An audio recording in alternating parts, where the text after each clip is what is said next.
로마서 10장 1절부터 21절까지 본문 말씀을 통해 누구든지 주의 이름을 부르는 자는 구원을 받으리라. 누구든지 주의 이름을 부르는 자는 구원을 받으리라 라고 하는 말씀의 제목으로 하나님 말씀 증거하겠습니다.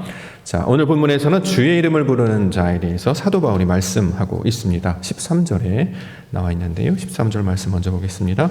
함께 읽겠습니다. 시작. 누구든지 주의 이름을 부르는 자는 구원을 받으리라. 자, 이렇게 증거하고 있습니다. 주의 이름을 부르는 자. 왜 말하고 있는가? 가만히 보니까 이게 뭐와 연결이 되어 있어요?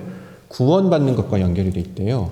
주의 이름을 부르는 것이 구원받는 것과 연결이 되어 있기 때문에 지금 사도 바울은 누구든지 주의 이름을 부르는 자는 구원을 받는다. 이렇게 지금 선포하고 증거하고 있는 것입니다.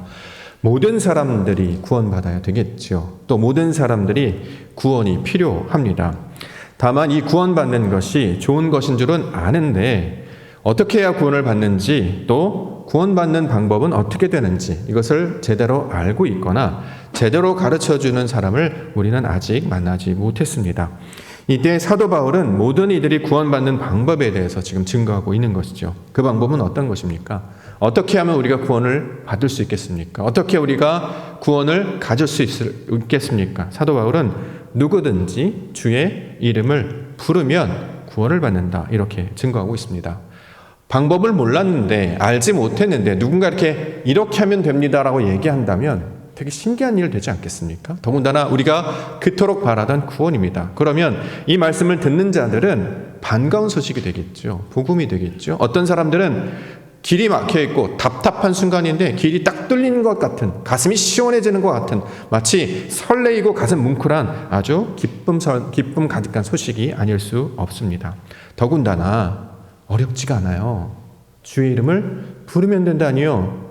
봉사를 열심히 하고 돈을 많이 내고 열심히 살아야 구원 받는 줄 알았는데 사도 바울은 어떻게 해요? 주의 이름을 부르십시오. 그러면 구원을 얻습니다. 라고 하니 이거 할 수 있겠다 이런 생각이 들지 않겠습니까? 자, 가장 먼저는 우리가 이 말씀을 그대로 한번 받아보자는 거죠. 자, 주의 이름을 부르는 자는 구원을 받는다라고 성경이 기록이 되어 있기 때문에 우리가 주의 이름을 부르겠습니다. 주의 이름을 부르는 자가 되게 하여 주시옵소서. 주의 이름을 부름으로 말미암아 구원받게 해 주시옵소서. 이렇게 가장 먼저 우리 마음 가운데 품는 우리 은혜의 백성들과 교회가 되기를 원합니다. 자, 그런데 주의 이름을 부르는 것은 듣는 건 되게 쉬운데 조건이 필요합니다. 뭐냐면 첫 번째, 주의 이름을 부르기 위해서는 알아야 될 게 있죠. 뭡니까? 주의 이름이 뭔지를 알아야 되잖아요. 그걸 알아야 되겠죠. 그 이름을 알아야 부를 거 아니겠습니까? 하나가 있는 것이고. 자, 주의 이름을 어떻게 하든지 알았어요. 그런데 이게 부르는 방법이 따로 있다라고 이야기를 해요. 왜냐하면 함부로 부르지 못하고 있었기 때문이죠. 그래서 하나씩 풀어보면, 자, 주의 이름을 제대로 알려면 어떻게 해야 됩니까? 어디에 나와 있죠? 주의 이름이? 산꼭대기에 있습니까? 바다 깊은 곳에 있습니까? 자, 주의 이름은 어디에 있어요? 성경에 있습니다. 그렇죠? 하나님께서 성경을 통해 자신을 계시하셨기 때문에 주의 이름을 알려면 우리가 성경을 제대로 알아야 합니다. 근데 문제는 당시에 성경을 제대로 아는 사람들이 없었다라는 거예요. 왜 그렇죠? 성경이 어디에 있었습니까? 언약궤라는 데 보관이 되어 있었어요. 율법이라고 하는 거잖아요.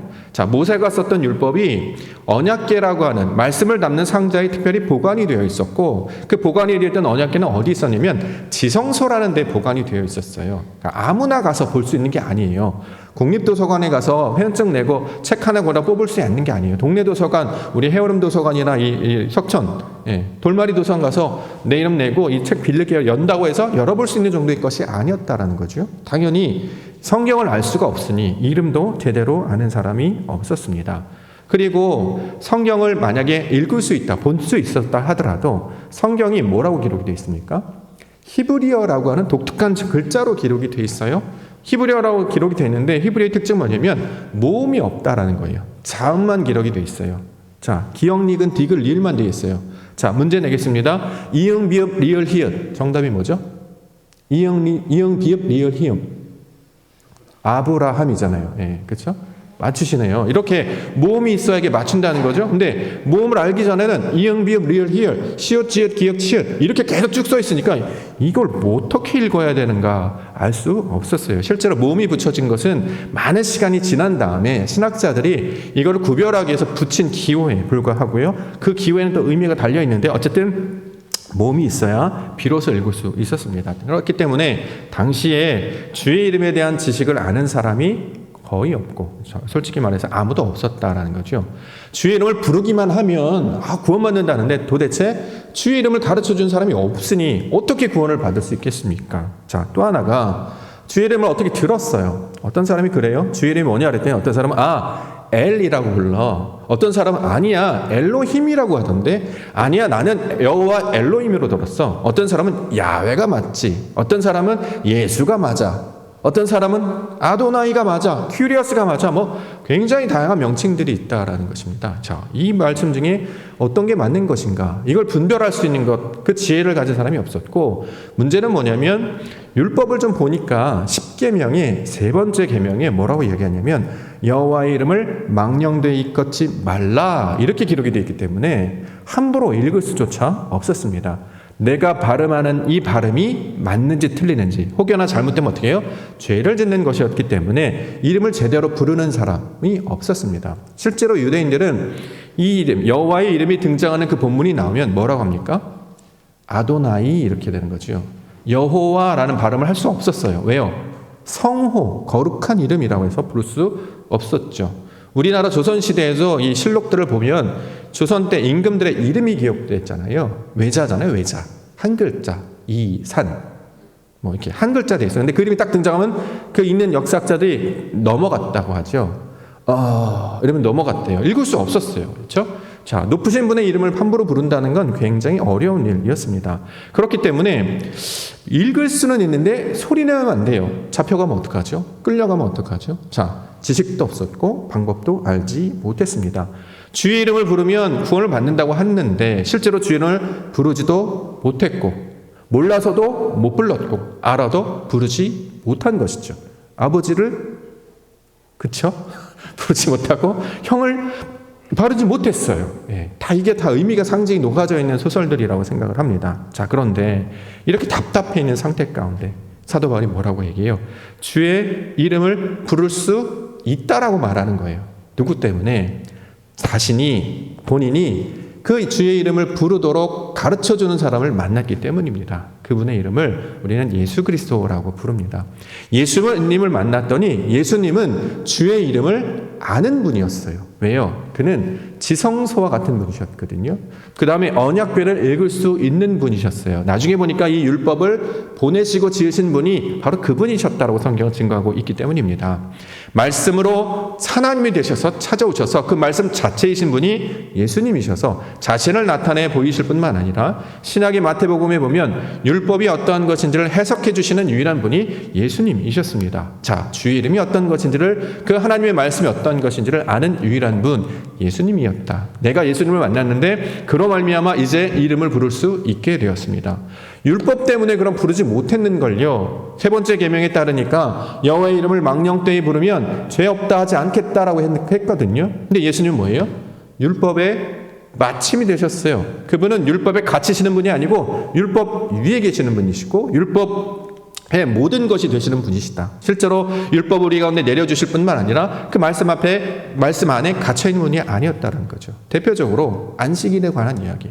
유대인들은 안식일에 아무것도 못했습니다. 꼼짝마. 왜냐하면 안식일을 거룩하게 지키라. 아무 일도 하지 말라는 것이구나. 그래서 밥도 못 지어 먹고 나가지도 못하고 벌벌벌해서 집에만 있었다는 거죠. 근데 예수님이란 분은 안식일에 막 돌아다녀요. 돌아다닐 뿐만 아니라 막 죄인들 만나고 밥 먹고 아픈 사람 고쳐내고 마음껏 지내는 거예요.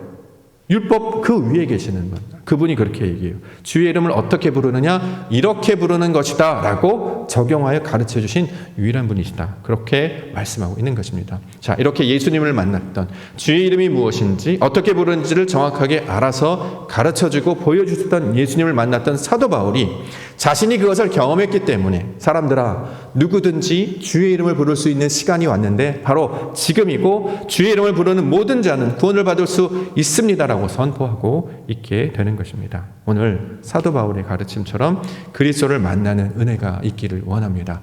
주의 이름을 알게 되실 거예요. 주의 이름을 부를 수 있게 되실 거예요. 그럼 어떻게 돼요?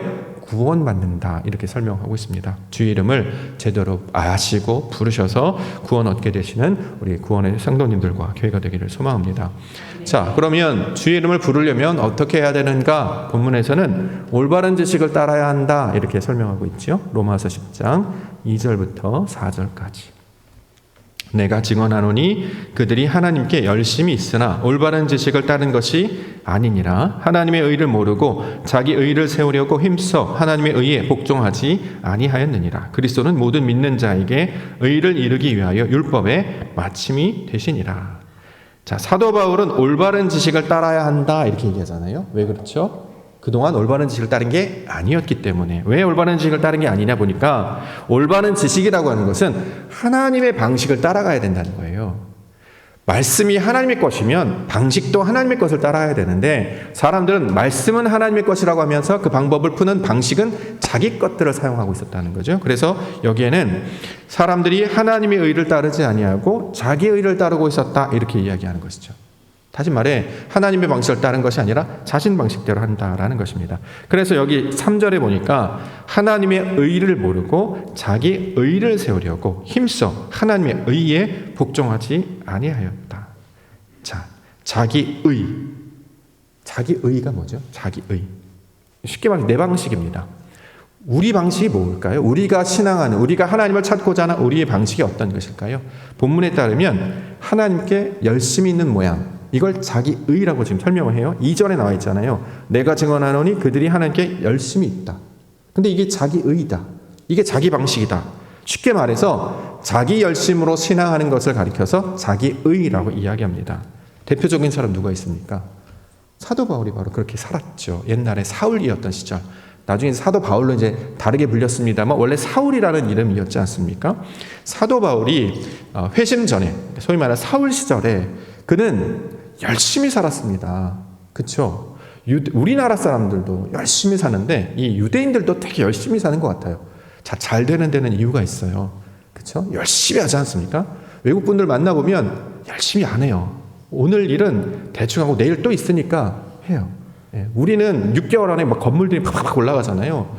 30년 지났는데 아직도 공사하고 있어요. 그게 신기하더라고요. 그러니까 열심히 하지 않아요. 근데 우리는 뭐 하면 끝장을 내야 되잖아요. 죽을 미를 다해서 열심히 최선을 다해서 뭐 하나 맡으더라도 그게 이제 우리 민족성인데 유대인들과 많이 닮아 있습니다. 근데 유대인이었던 사울도 되게 열심히였던 것 같습니다. 그래서 그 열심으로 뭐 했죠? 하나님께 대한 열심히 있었다고 자기는 고백해요. 그래서 하나님께 대한 열심으로 뭐 했냐면 사람 잡으러 다녔어요. 교회를 핍박했고 기독교 사람들 잡으러 댕겼다라는 거죠. 디모데전서 1장 13절에는 이렇게 고백합니다. 내가 전에는 비방자요, 박해자요, 폭행자였다. 이게 이제 비방, 박해, 폭행자였다라고 하는 것은 하나님의 뜻을 알지 못해서 자기 열심을 가지고 살아가는 것. 실제로 스데반 집사가 죽는 것에 관여하기도 했고, 그렇죠? 기독교로 회심하는 사람 붙잡으러 다메섹까지 쫓아가기도 하고 이랬던 사람입니다. 자, 그러면 이 열심이라는 거 우리는 좋은 개념으로 사용하고 있는데 신앙 안에서는 자기 열심이라는 게 자칫 비방자요, 폭행자의 박해자의 모습으로 나아갈 수 있다. 왜냐하면 이게 뭘 의지하는 거냐면 하나님을 의지하는 것이 아니라 자기 육체를 신뢰하는 방식이 될 수 있기 때문이다. 이렇게 이야기하고 있습니다. 빌립보서 3장 4절부터 그러나 나도 육체를 신뢰할 만하며 만일 누구든지 다른 이가 육체를 신뢰한 것이 있는 줄로 생각하면 나는 더욱 그러하니 나는 8일 만에 할례를 받고 이스라엘 족속이요 베냐민 지파요 히브리인 중에 히브리인이요 율법으로는 바리새인이요 열심으로는 교회를 박해하고 율법의 의로는 흠이 없는 자다. 신앙 안에서 보면 완벽한 사람이다 이렇게 얘기하죠. 근데 이게 먼저 뭐냐면 스스로 잘하고 있다고 믿는 사람의 특징이 이렇게 나타난다는 것입니다.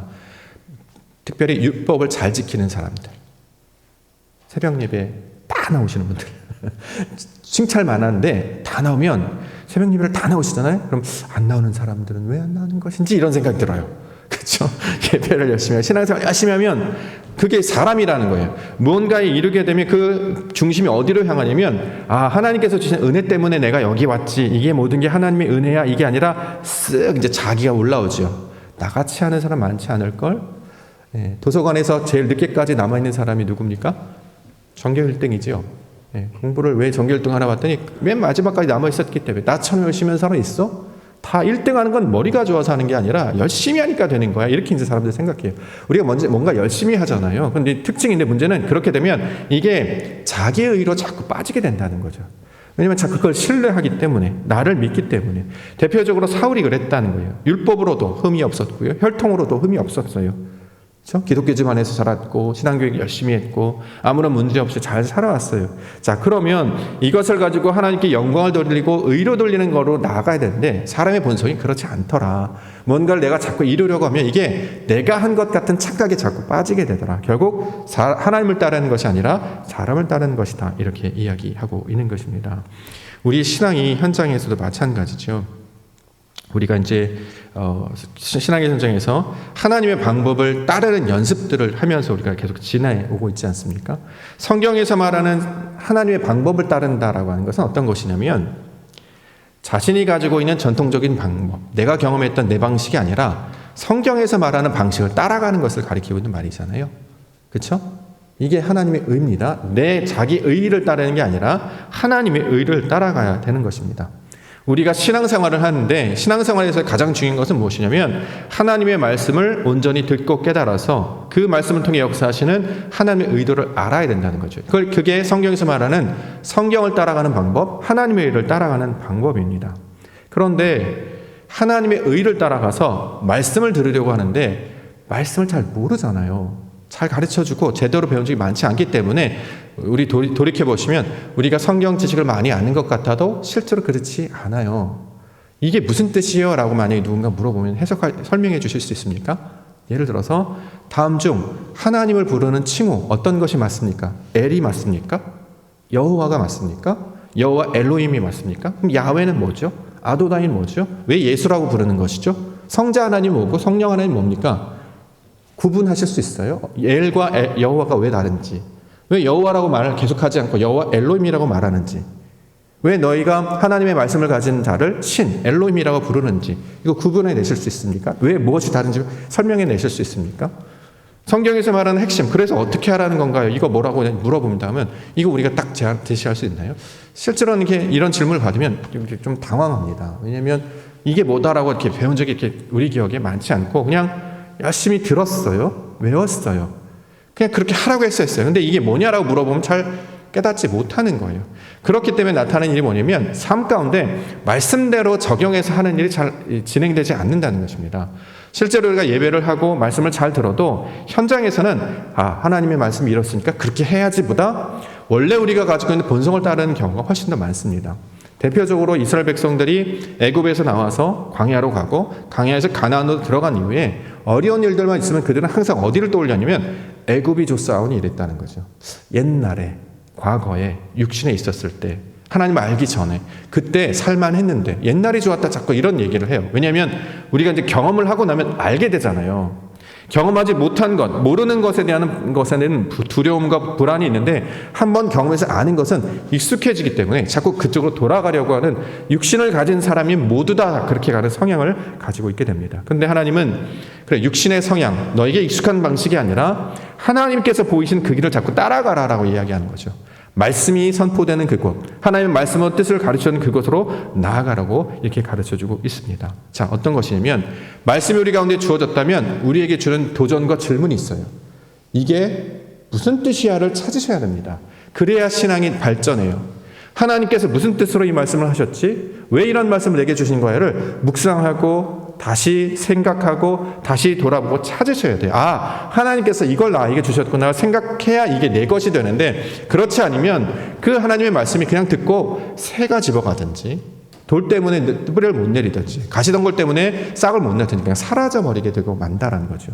말씀을 들었다면 그 말씀이 왜 그런지 묵상해야 합니다. 돌이켜야 합니다. 근데 이 작업이 생각보다 매우 어려워요. 왜냐하면 우리 일상은 너무 바쁘거든요. 해야 할 일이 너무 많아요. 왜? 우리 열심히 살잖아요. 열심히 살아야 되니까 일을 자꾸 하려고 들어요. 그러다 보니까 정작 하나님께서 하신 일을 자꾸 까먹는다는 거죠. 왜 일을 주셨는지, 무엇을 해야 되는지를 자꾸 생각하고 이것들 찾게 하셨는데 이건 잊어버리고 주어진 상황, 맞춰진 상황 가운데 그냥 이게 해결하다 보니까 시간들이 다 흘러가 버리게 되고 마는 것입니다. 실제로 말씀이 그러한가 하여서 묵상하고 되뇌이고 하나님을 찾는 작업은 생각보다 쉬운 작업이 아니고 있습니다. 그렇기 때문에 많은 이들이 진리 가운데 나오지 못한다라는 거죠. 그래서 사람들이 하는 방식이 있습니다. 말씀이 무슨 뜻인지 잘 모르겠어요. 엘, 여호와, 엘로힘, 야 이런 걸 우리가 알아야 돼? 잘 열심히 하면 되는 거 아니야? 착하게 살면 되면 아니야? 믿습니다 하면 되는 거 아니야? 이렇게 우리가 지금까지 살아왔다는 거죠.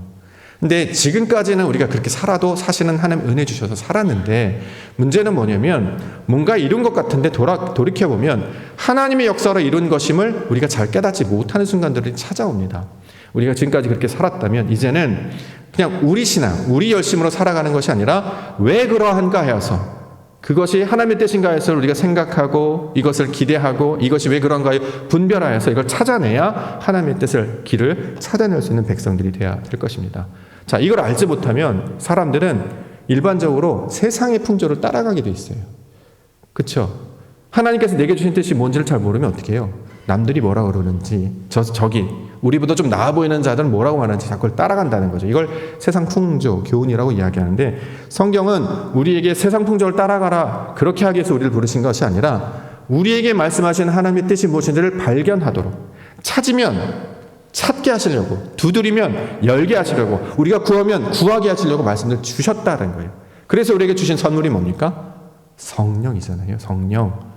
예수님께서 가신 곳이 지성소란 말이죠. 성령이 취하는 곳이 어디입니까? 지성소예요. 우리가 지성소에 다다르도록 성령을 주셨어요. 하나님의 말씀이 무슨 뜻인지를 알게 되는 그 상태에 이르도록 우리 가운데 이 말씀들을 허락해 주셨다는 거죠. 그래서 지금까지는 우리가 익숙한 것으로 그냥 주여 주여 하는 것으로 끝나는 것이 아니라 아버지 뜻이 무엇인지를 아는 지경까지 나아가는 우리 믿음의 성도님과 교회가 되기를 원합니다. 성경의 말씀들을 우리가 하나님의 뜻이 무엇인지를 풀지 않으면 항상 성경은 사람의 교훈으로 가르치게 된다 이렇게 지금 경계하고 있습니다. 마가복음 7장 7절 사람의 계명으로 교훈을 삼아 가르치니 나를 헛되이 경배하는도다 하였느니라. 너희가 하나님의 계명은 버리고 사람의 전통을 지키느니라. 자, 하나님의 뜻을 찾는 게 더 어렵죠. 전통대로 하는 게 더 쉽습니다. 옛날에 했던 방식. 이걸 이제 교회에서는 유전이라고 말했는데 익숙하잖아요. 우리가 해왔기 때문에 뭘 새롭게 시도할 필요가 없는 거예요. 근데 새로운 걸 하려면 알지도 못하고 그게 잘 될지 안 될지를 모르고 그러니까 사람들이 낯설어하고 부담스러워하기 때문에 잘 시도하지 않습니다. 그냥 좋은 게 좋은 거에게 넘어가게 된다는 거죠. 그래서 사람들은 어떻게 이야기하면 그냥 적당하게 해요. 그러니까 아무런 변화가 나타나지 않는다는 거죠. 실제로 우리의 삶을 돌아보면 우리가 말씀에 깨어서 이게 바로 하나님이 하시는 일이구나. 이게 바로 하나님의 역사구나. 이런 것들을 매번 찾기 시작하면 놀랍게도 매일매일 그런 일들이 일어나는 것임을 깨달을 수 있게 됩니다. 이런 현장을 발견하게 되니 살아있게 되는 건 아니겠습니까? 하나님을 그 어린 순간 한 번만 만났어도 30이 지나서 지금까지 가슴이 이렇게 덜컹덜컹 뛰거든요. 그 여름 수련회 때 만났던 그 감격과 은혜가 우리가 지금까지 신앙하도록 하는 큰 동력이 됐습니다. 근데 그 경험을 매일 하다니요. 가슴이 터질 것 같을 거예요. 그렇죠? 좋아하는 사람을 매일 보는 그 감격과 기쁨 아니겠습니까? 그렇게 바라보고 그렇게 원하고 그렇게 좋아했던 걸 매일 보다니요. 우리가 맛있는 음식 먹어도 막 감격하는데 그 가장 좋은 것, 우리의 모든 것들에 만족되시는 하나님을 경험할 수 있다는 건 놀라운 경험이 되지 않겠습니까? 근데 그걸 그냥 나중에 죽어서 천국 가면 다 돼. 이게 아니라 현재 지금 우리에게 하나님께서 그렇게 보여주시고 계신다. 그러니 부르라라는 거예요. 주의 이름을 부르라. 자, 이것들을 주의 이름 부른다라는 하는 것은 이름이 뭔지를 구별하여서 아는 것뿐만 아니라 아버지의 뜻이 무엇인지를 우리가 찾는 것을 가리키고 있는 말입니다. 그래서 세상의 방식대로 하지 아니하고 아버지께서 주시는 것 찾고 구할 때에 하나님께서 그 구하고 찾는 자들에게 하나님의 영광을 밝히 보여주실 줄 믿습니다. 자, 그래서 어떻게 하느냐? 예수를 주로 시인하는 것이다 설명하고 있습니다. 9절 10절 내가 만일 내 입으로 예수를 주로 시인하며 또 하나님께서 그를 죽은 자 가운데서 살리신 것을 내 마음에 믿으면 구원을 받으리라. 사람이 마음으로 믿어 의에 이르고 입으로 시인하여 구원에 이르느니라. 마음으로 믿죠 우리? 우리 마음으로 믿는데요. 입으로 시인하래요. 시인하십니까? 아멘. 끝난 겁니까?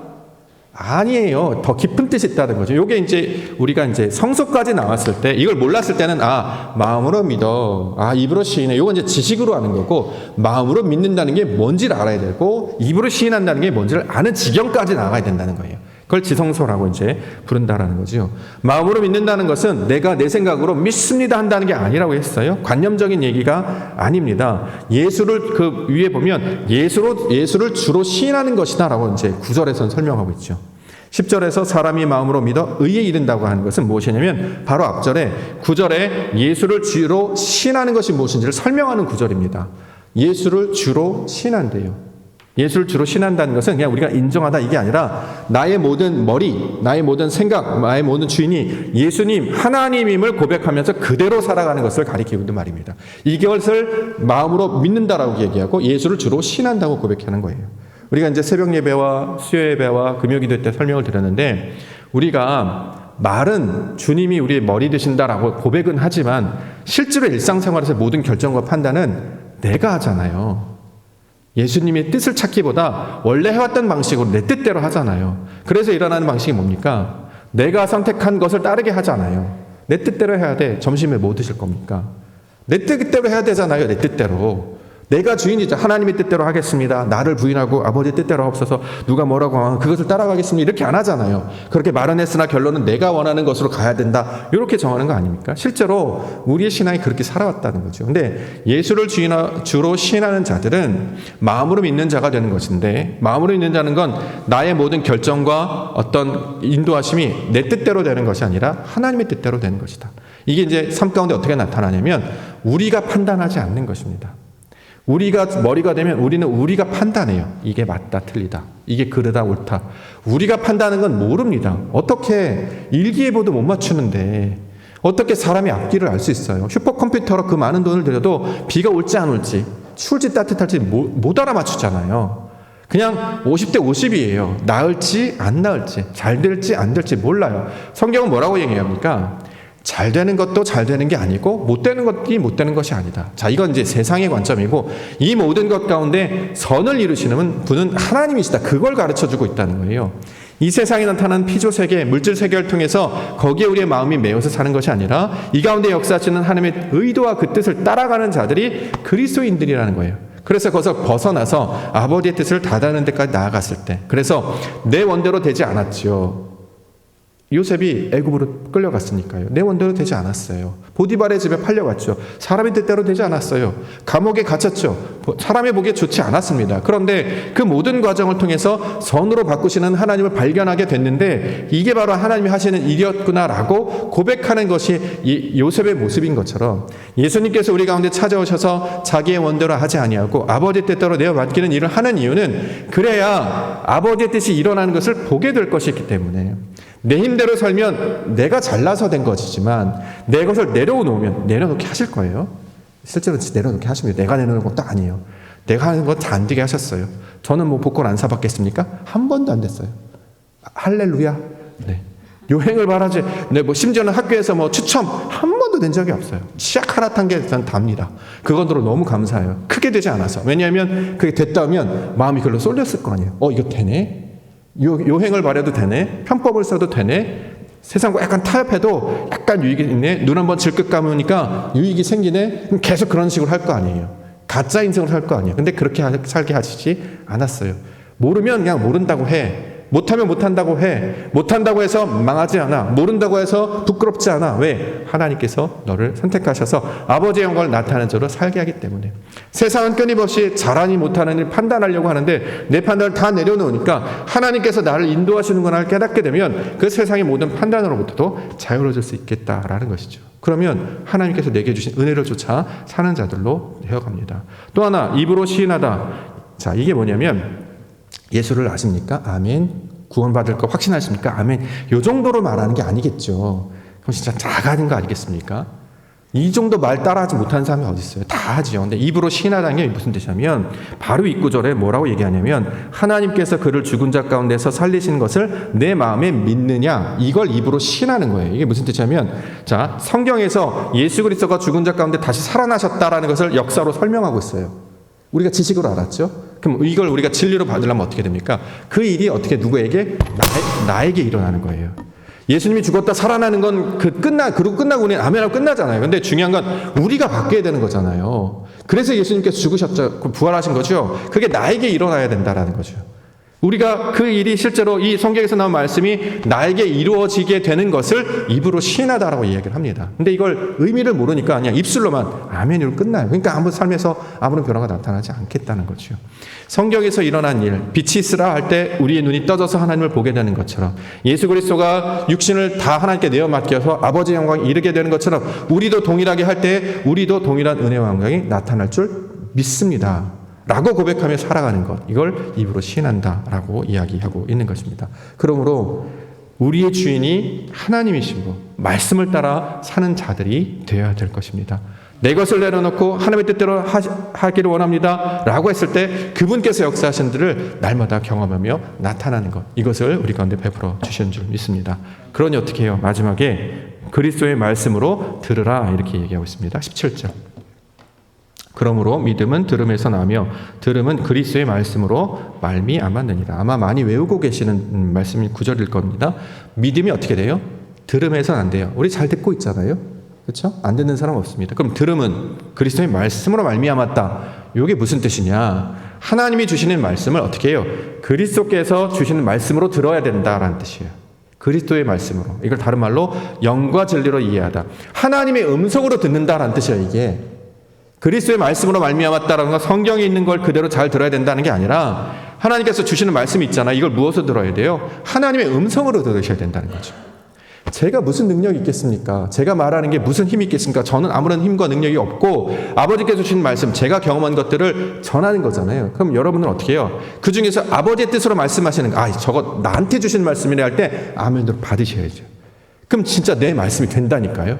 그걸 경험하게 하시는 거예요. 그걸 주의 이름을 부르는 자라고 이야기하는 거예요. 제가 붙잡는 말씀이 있었다고 말씀드렸죠. 어떤 말씀이라고요? 너에게 옥토를 주셨음으로 말미암아 여호와를 찬송하게 하실 것이다.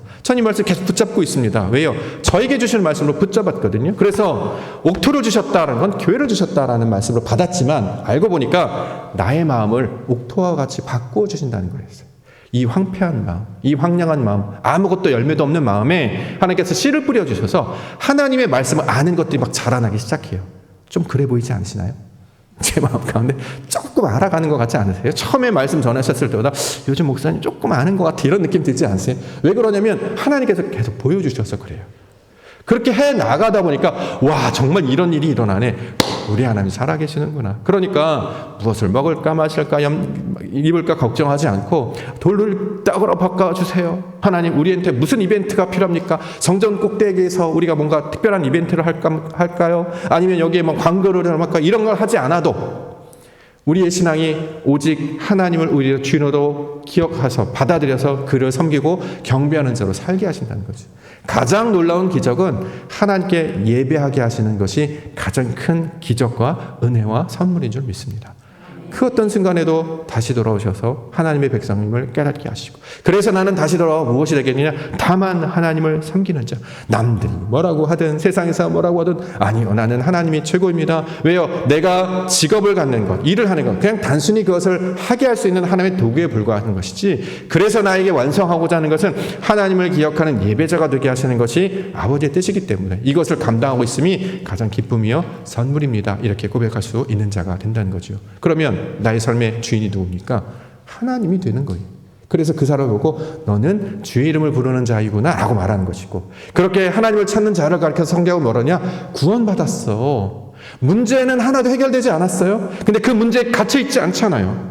심각한 문제들 경험하고 계시죠? 다치기도 하고 아프기도 하고 망하기도 하고 엎어지기도 하고 힘든 일 계시잖아요. 근데 무너지십니까? 안 무너져요. 예배하게 하시거든요. 찬송하게 하시거든요. 기도하게 하시거든요. 왜? 그가 이 모든 과정을 통해서 선하신 일을 우리 가운데 보여주실 것이기 때문에 그 영광을 바라보는 자들을 구원받는 자들이다. 주의 이름을 부르는 자들이다. 이렇게 말씀하고 있는 것입니다. 우리가 바로 그러한 주의 이름을 부르며 나아가는 자인 줄 믿습니다. 이 주의 이름을 부르는 자를 다른 말로 레위기라고 부르죠. 맞죠? 매주 수요일마다 레위기 하고 있죠. 레위기는 부르심을 받은 자들이란 뜻이잖아요. 바이크라, 부르셨다. 그래서 하나님의 거룩하심을 따라 내가 거룩하니 너희도 거룩하라. 내가 하나님의 성질을 가졌으니 너희도 하나님의 성질을 가르쳐서 시간과 공간과 사건과 인물에 사람이 뭐라 하든 거기에 연연하지 마. 상황이 뭘 펼쳐지더라도 나라가 어떻다 그러고 뭐 세상이 어떻다 그러고 뭐 거기에 마음을 뺏기지 마. 하나님의 뜻을 바라보는 자, 그의 영광에 이 모든 것이 합력하여서 마침내 아버지의 영광이 나타날 걸 믿습니다. 그러면 세상에 소망을 두지 아니하고 다니엘처럼 뜻을 하나님의 나라에 두게 되었기 때문에 마침내 그와 동행하는 인생으로 살게 하실 줄 믿습니다. 그것이 우리에게 비결이 된다는 거죠. 주의 이름을 부르는 것은 그런 일을 하는 것입니다. 주여 주여 하는 일이 아니라 우리 삶 가운데 아버지의 영광을 나타내게 하는 거예요. 그렇게 하나님의 말씀대로 살아가는 거예요. 그래서 세상 사람들은 미련하다고 하는 거잖아요. 왜 세상 방법대로 안 해? 아버지, 이 일의 주인이 하나님이셔. 내게 필요하면 주실 것이고 아니니까 안 주시는 거야. 그냥 기대하는 바 오늘도 믿음으로 날마다 주와 동행하는 인생 될 때 방주를 짓게 하시고 성전을 짓게 하셔서 마침내 하나님의 영광에 다다르게 해 주실 거야. 이 믿는 믿음 가운데 살아가는 우리 믿음의 성도님들, 옥특의 성도님들 되시기를 주의 이름으로 아주 축원드립니다. 기도하겠습니다.